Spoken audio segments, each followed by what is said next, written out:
Comment équerrer un bloc de patchwork? Comment équerrer un bloc? Comment faire pour avoir un bloc de patchwork présentable et poursuivre sereinement son projet? Comment avoir des bords droits, propres et pouvoir assembler sans mauvaise surprise mes blocs de patchwork? Dans cette vidéo, je te parle de l'équerrage d'un bloc de patchwork pour enfin savoir par quel bout le prendre. Bonjour, c'est Nadège de la chaîne Patchwork Facile, la chaîne pour apprendre le patchwork en ligne. Dans cette série Café Patch, on discute ensemble d'un thème de patchwork autour d'un bon café. Et n'oublie pas de t'abonner pour ne plus louper les prochains épisodes.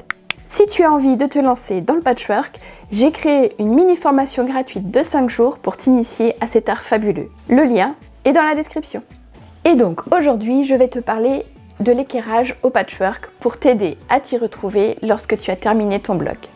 On va tout d'abord parler du matériel. Pour équerrer ton bloc, tu auras besoin d'un tapis de découpe auto-cicatrisant, de ton bloc, d'un cutter rotatif, d'une règle et accessoirement de scotch de scrapbooking ou de masking tape qui pourra t'aider à marquer les repères sur la règle. Avant de démarrer l'équerrage de ton bloc, tu dois forcément au préalable connaître la taille finale avec les marges de couture. Ici, mon bloc doit mesurer au final 3 inches de côté. Une petite astuce, c'est de coller à l'arrière de la règle du scotch de scrapbooking ou du masking tape sur les repères de coupe finale pour avoir les bons repères sans devoir rechercher à chaque fois sur la règle. Alors pour ne pas me perdre en route, je vais prendre des repères sur la règle. Ici, mon bloc chemin de l'ivrogne est constitué de 2 parties, une partie concave et une partie convexe. L'important ici, c'est d'avoir une courbe centrée dans ma diagonale.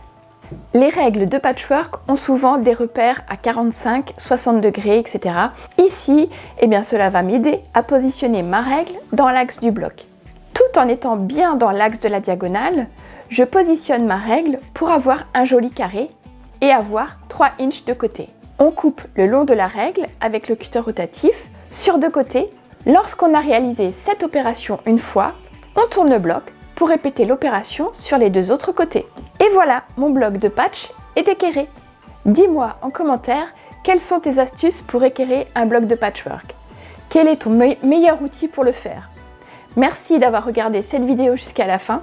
Envie de voir une question traitée dans Café Patch? Raconte-moi tout en commentaire. N'hésite pas à mettre un pouce bleu si tu as aimé et aussi pour soutenir la chaîne Patchwork Facile. Je te dis bon patch et à bientôt!